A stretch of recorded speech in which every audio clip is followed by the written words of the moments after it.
Você já reparou que quando você pula verticalmente, enquanto você cai, você não sente seu próprio peso? Além disso, mesmo não pulando para cima, mas pulando obliquamente, enquanto você cai, você também não sente seu próprio peso.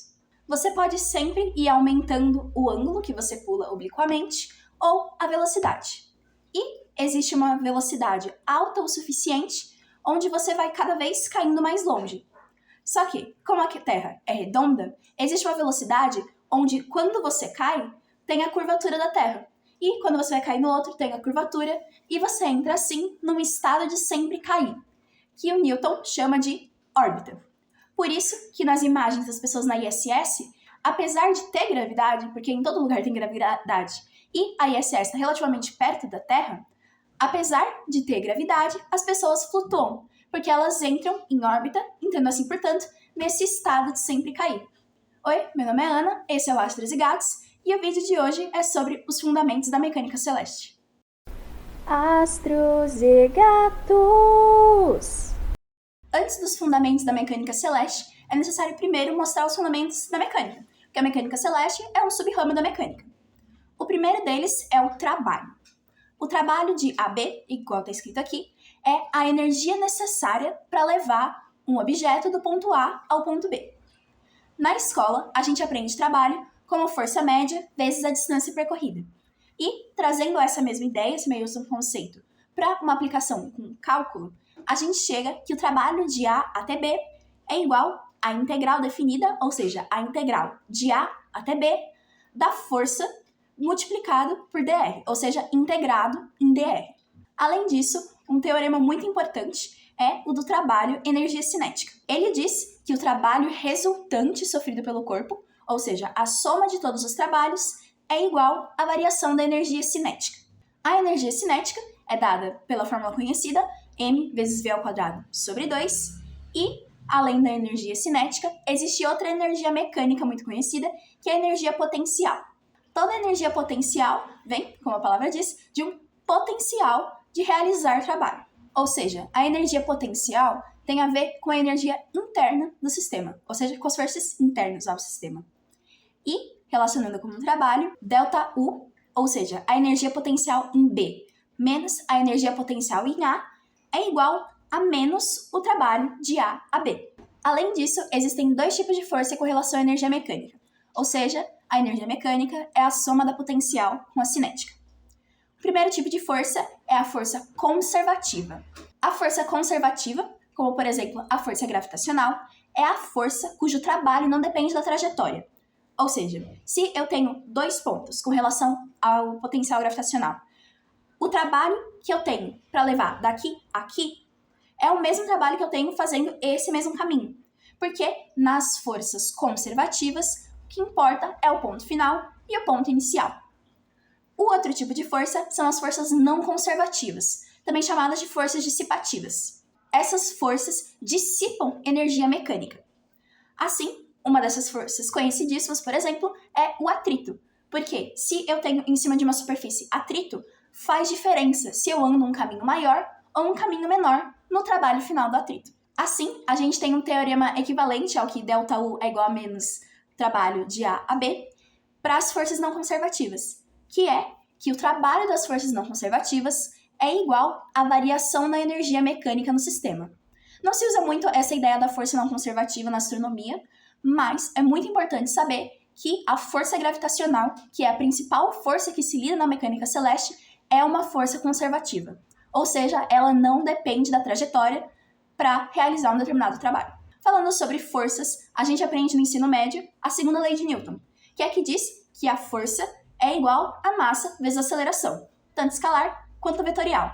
Mas é possível você expandir essa definição de força e passar para a definição original do Newton, que é que a força é igual à derivada do momento linear no tempo. Aí, o que é momento linear? O momento linear é uma quantidade definida como é um vetor, começa por aí, momento linear P é um vetor, e o momento linear é definido como o produto da massa pela velocidade. De novo, como a velocidade sempre é um vetor, o momento linear é um vetor também. Assim, quando você pega a derivada do momento linear no tempo, que é a força é um vetor também. Além disso, outra definição de força que pode ajudar bastante na astronomia é que a força é menos a derivada do potencial no espaço. Além do momento linear, existe o momento angular. O momento angular, ele é muito usado quando você tem um movimento em relação ao centro de massa. O centro de massa é quando você tem um corpo extenso, por exemplo, sei lá, o meu corpo, ele não é uma única partícula, mas que você gostaria de descrever esse corpo como se fosse um único ponto. O ponto que você escolheria é o centro de massa. Por exemplo, num anel que seja oco, apesar do anel ser oco, o centro de massa continua sendo o centro do anel. Porque se você fosse reduzir, entre aspas, toda a massa do anel a um único ponto, esse seria o ponto mais adequado para descrever fisicamente. Então isso é o centro de massa. Só que, apesar disso, por exemplo, esse copo aqui tem um centro de massa. Mas eu posso girar ele aqui assim, e o centro de massa não muda de lugar. Mas acontece alguma coisa com o copo, certo? O movimento do centro de massa é a translação. O movimento em relação ao centro de massa de um mesmo corpo é chamado de rotação. E como na astronomia se usa muito rotação, ou seja, movimentos em relação ao centro de massa, não só pela rotação que a gente conhece no nosso planeta, mas também, por exemplo, porque quando a Terra orbita ao redor do Sol, você tem rotação também, porque a Terra e o Sol têm um centro de massa e a Terra se mexe em relação a esse centro de massa. Então, é definida uma quantidade chamada de momento angular. O nome com momento linear, ser parecido, não é à toa, porque o momento angular é o produto vetorial entre o vetor posição e o momento linear. Então, fazendo uma interpretação mais vetorial, por exemplo, quando você tem o vetor posição e a velocidade, e, portanto, o momento linear no mesmo sentido, esses dois vetores são linearmente dependentes, eles são paralelos, e o momento angular dá zero. Ou seja, você não tem rotação nesse corpo, o que faz sentido pela definição do momento angular que eu acabei de explicar. Além disso, existe o torque, que também é um vetor. O torque ele é definido como produto vetorial da posição pela força que gera o torque. Por exemplo, para eu girar esse copo aqui, eu preciso fazer uma força para ele se mexer. O torque, a principal, além da definição dele pelo produto vetorial da posição pela força, é muito importante que o torque é a derivada do momento angular em relação ao tempo. Ou seja, o torque é o quanto o momento angular varia com o tempo.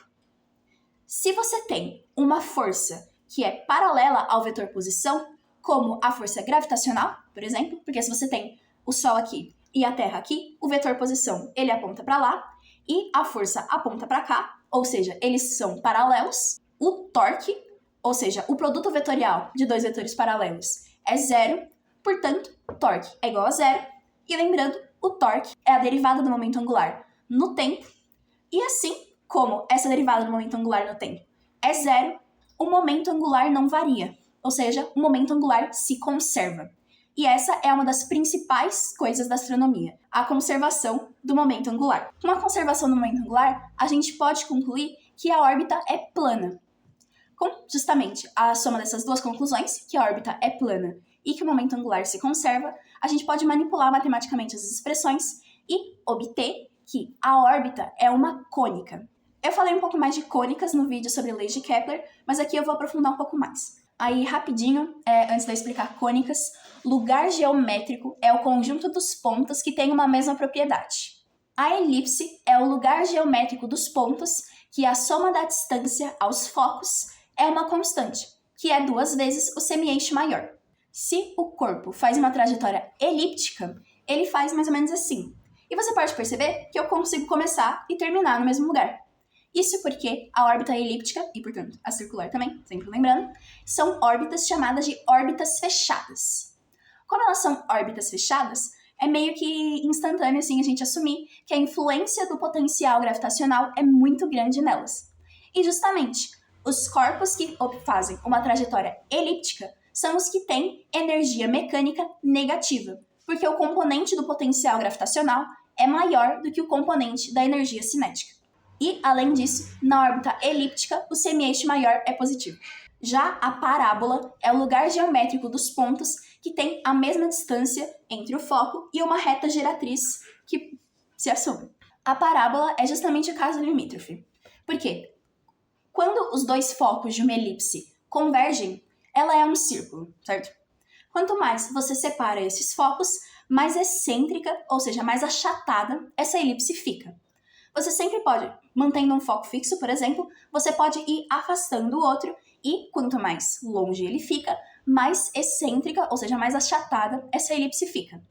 Se você pegar esse foco, esse segundo foco, e jogar ele para o infinito, ou seja, se o semi-eixo maior for infinito, você obtém uma parábola. Assim, a parábola é o caso limite, entre aspas, das órbitas abertas para as órbitas fechadas. Ou seja, se você for cada vez mais aumentando o semi-eixo maior, aumentando, o caso que é infinito e a primeira órbita aberta vai ser uma parábola. Então, parece também mais intuitivo assumir que no caso da parábola, a energia potencial e a energia cinética têm a mesma contribuição. Então, a energia mecânica da parábola é igual a zero. Já a hipérbole, lembrando que geometricamente, no geral, as hipérboles vêm com duas irmãs, né, duas componentes, só que no caso da astronomia, essa segunda componente não importa muito, porque ela não acontece fisicamente. A hipérbole é o lugar geométrico dos pontos que a diferença da distância entre um ponto e um foco e o ponto e o outro foco é uma constante que é 2 vezes o semi-eixo maior. A hipérbole é quando o semi-eixo maior é negativo, aí dá para entender um pouquinho de onde isso vem a partir da imagem, da definição do semi-eixo maior na hipérbole, e extrapolando ainda a lógica da energia mecânica, na hipérbole, o corpo tem uma influência do potencial gravitacional bem menor.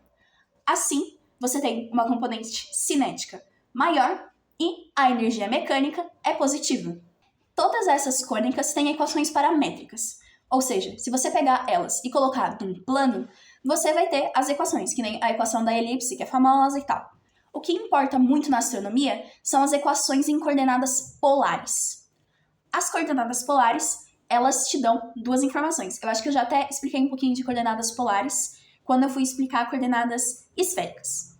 Mas enfim, as coordenadas polares são parecidas com as esféricas, no sentido que para você descrever um corpo numa coordenada polar, você precisa da distância dele ao eixo e do ângulo que ele faz. Porque no caso das órbitas, lembrando, você não precisa de um terceiro ângulo porque a órbita é plana.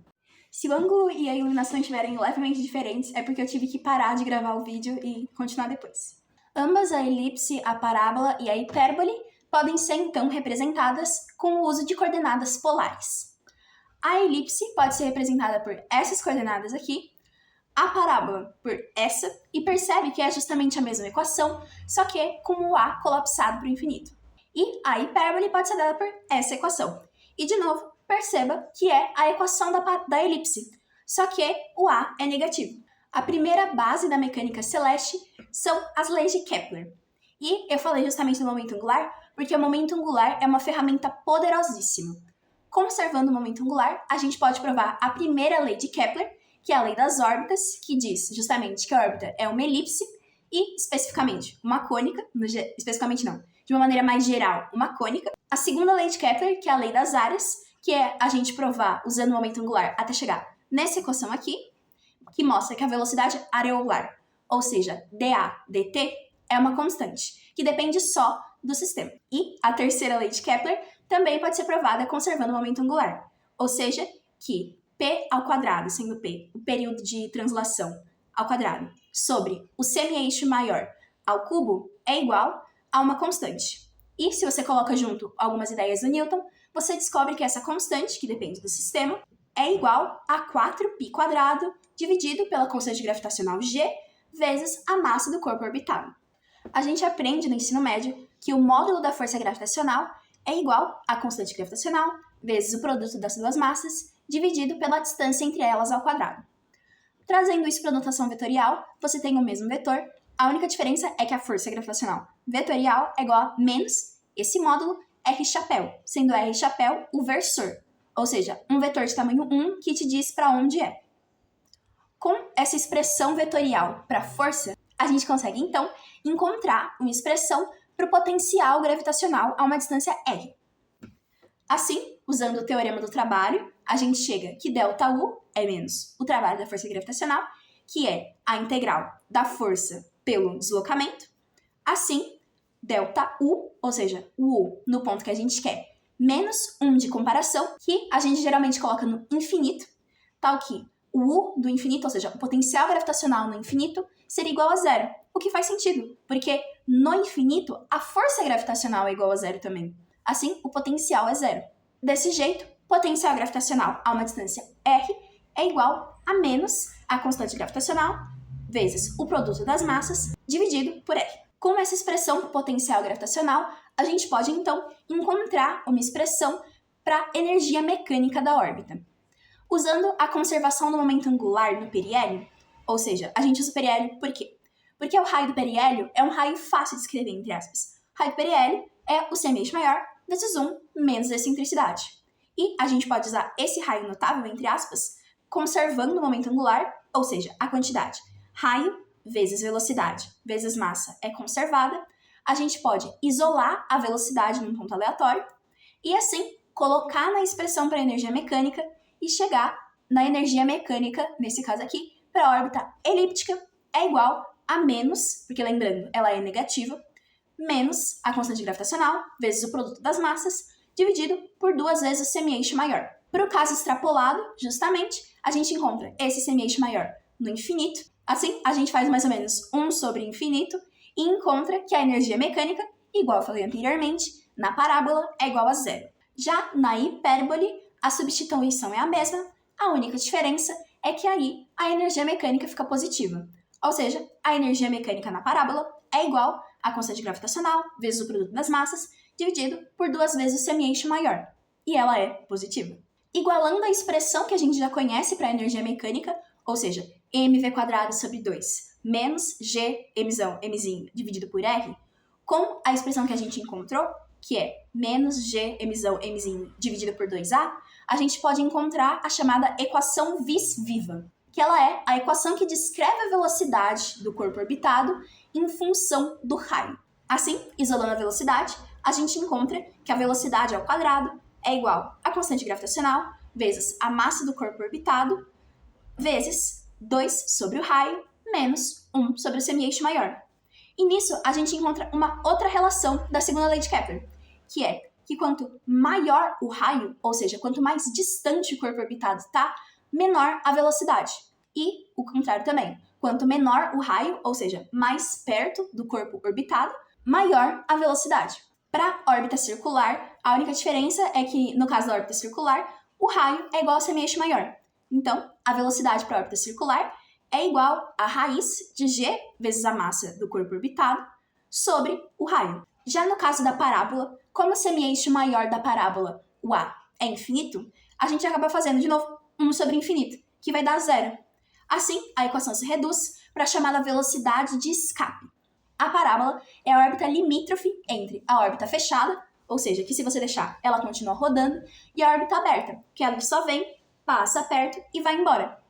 Então, a velocidade da parábola é justamente a velocidade limítrofe, que a gente chama de velocidade de escape. Fazendo assim que 1 sobre a é igual a zero, a gente encontra, pela equação vis-viva, que a velocidade de escape é a raiz de 2gm sobre r. Já na hipérbole, mais uma vez, a única diferença vai ser que o semi-eixo maior é negativo. Então, a velocidade ao quadrado fica igual a gm vezes 2 sobre r mais 1 sobre a. Outra parte muito importante da mecânica celeste é a lei de Gauss. A lei de Gauss no campo elétrico é aplicável no caso gravitacional, porque ambas, a força elétrica e a força gravitacional, agem de uma mesma maneira. A força elétrica é uma constante vezes os dois parâmetros, ou seja, a multiplicação, no caso da força elétrica, das duas cargas, dividido pela distância ao quadrado. E, igual eu falei no começo do vídeo, a força gravitacional também é uma constante vezes os dois parâmetros, que é a massa 1 e a massa 2, dividido pela distância ao quadrado. Então, elas se comportam matematicamente da mesma maneira, e também, por exemplo, o potencial elétrico tem uma expressão muito parecida com o potencial gravitacional. Assim, se você faz umas manipulações na equação para o campo elétrico, você pode trazer essa equação para o campo gravitacional. E você chega que o fluxo gravitacional, ou seja, a integral de superfície do campo gravitacional pela área, é igual a menos 4π vezes a constante gravitacional vezes a massa interna. Ou seja, por exemplo, se eu tô na Terra, na superfície, certo? O que importa é o que está embaixo de mim, o que é meio lógico. Mas, se eu cavo embaixo da Terra, ou seja, você tem um raio, eu tô, por exemplo, aqui, o que importa, de acordo com a lei de Gauss, é só a massa que está embaixo de mim. Ou seja, é só a massa do raio interno. Aí, por que isso acontece? De uma maneira mais simples e não muito matematicamente rebuscada, é porque as forças dos lados de fora se opõem e se cancelam. Assim, as únicas forças que não são canceladas são as que são internas ao raio de quem sente a força. Essa expressão, não só essa expressão, mas esse resultado, que o que importa para a gravidade é a massa interna, é um resultado importantíssimo e que muitas vezes a gente usa sem nem mesmo parar para pensar e perceber no quão poderoso ele é. Então, é isso. Não se esqueçam que o momento angular se conserva numa órbita e é por isso que ela é plana. E eu espero que vocês tenham gostado do vídeo. E é isso.